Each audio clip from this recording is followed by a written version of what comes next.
Paz do Senhor, queridos irmãos, quero agradecer a Deus por você estar aqui mais uma vez. Nós estamos juntos hoje no nosso 33º dia, né?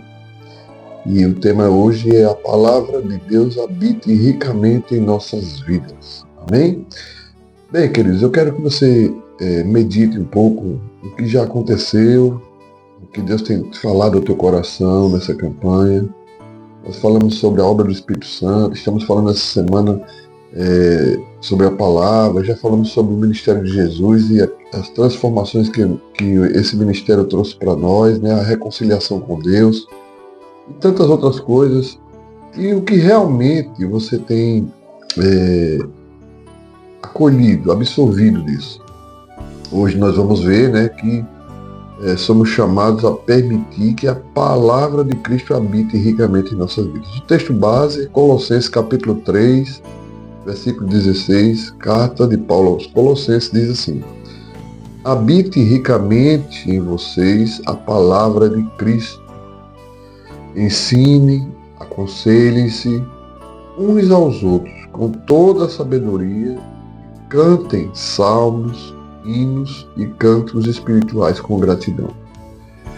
Eu fico olhando às vezes, irmãos, como as pessoas têm facilidade de se reunir para muitas vezes fofocar, falar coisas que são fúteis, não são úteis para crescimento nem fortalecimento espiritual. Estou falando aqui de cristãos, não estou falando nem do mundo, que essa prática do mundo aí é natural para eles.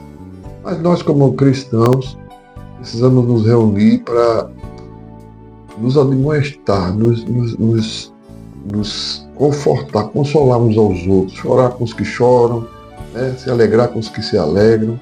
E aí, o apóstolo Paulo ele diz que quando nós nos reunimos, nós cantemos hinos, salmos e cânticos espirituais com gratidão a Deus por todos os benefícios. Então, só acontece isso, irmãos, se nós passarmos pelo processo transformador da palavra de Deus. Então, o salmista ele vai dizer: guardei a tua palavra no meu coração para não pecar contra ti.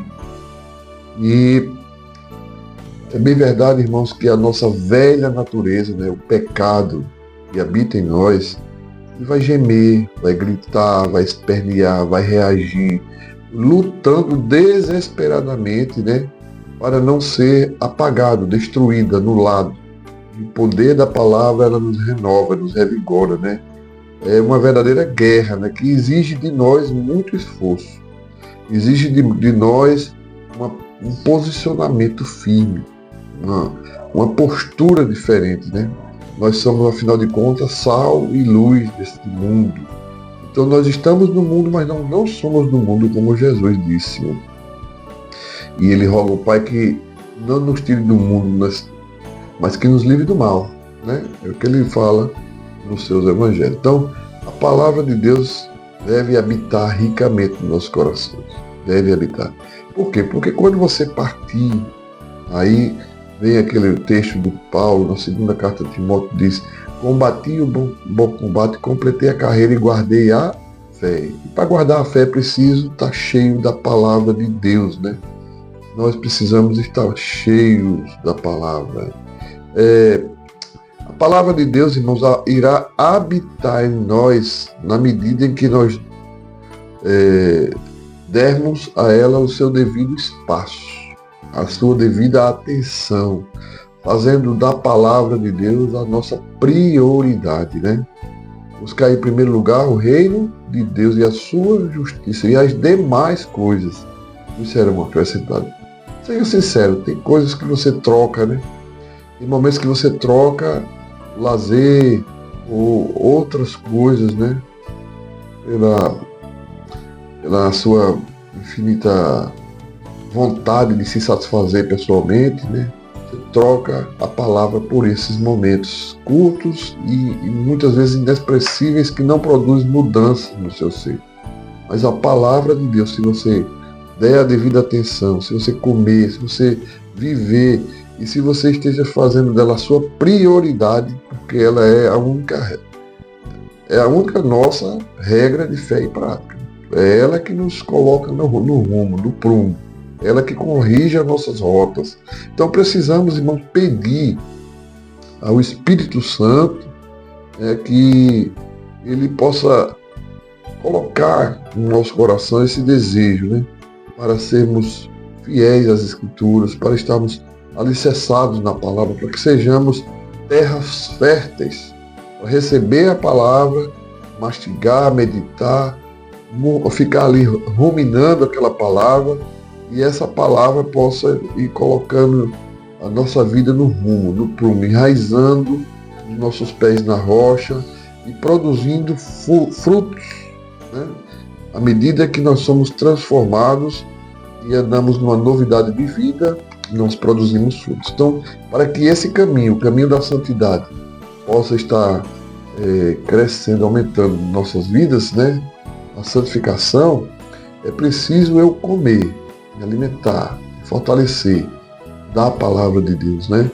Uma vez que ela penetra nos nossos corações, né? Há uma transformação por completo, de dentro para fora, inclusive nos nossos sentidos, né? 2 sentidos principais que nós temos são os ouvidos e a boca.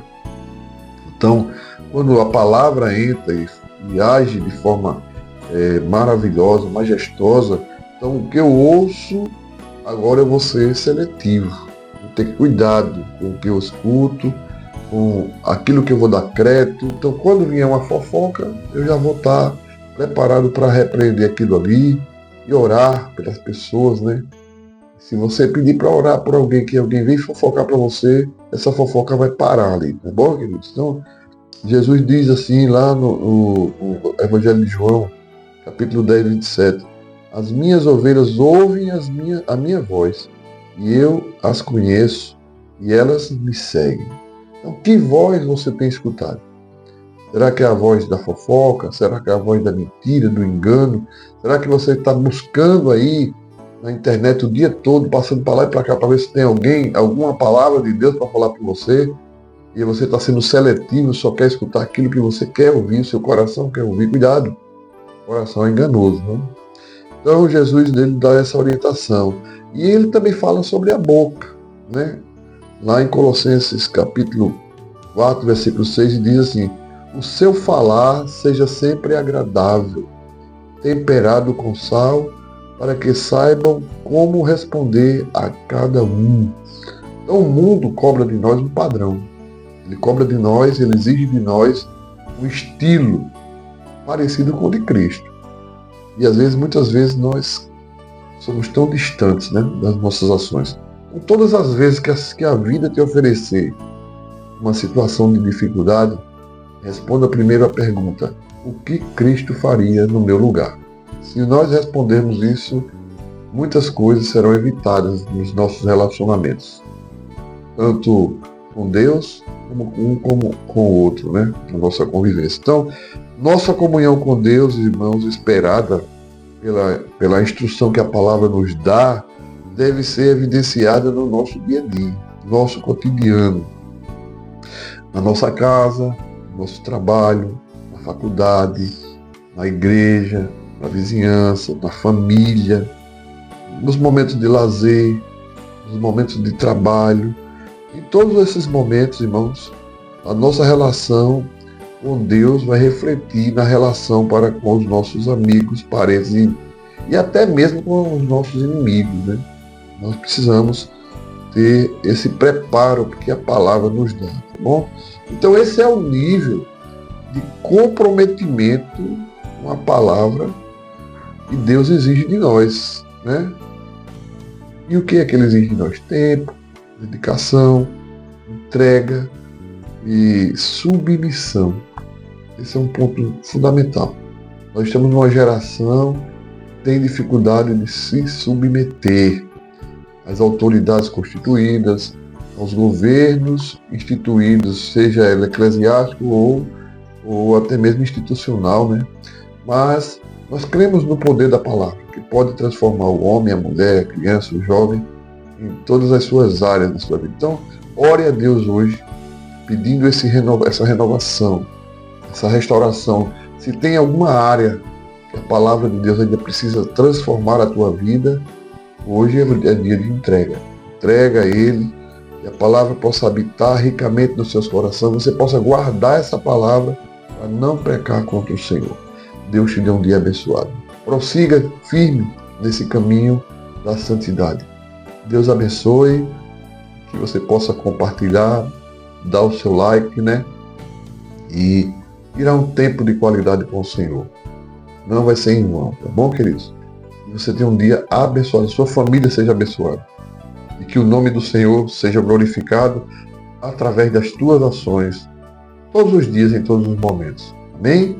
Um forte abraço, Pastor Elifran. Fique na paz em nome de Jesus.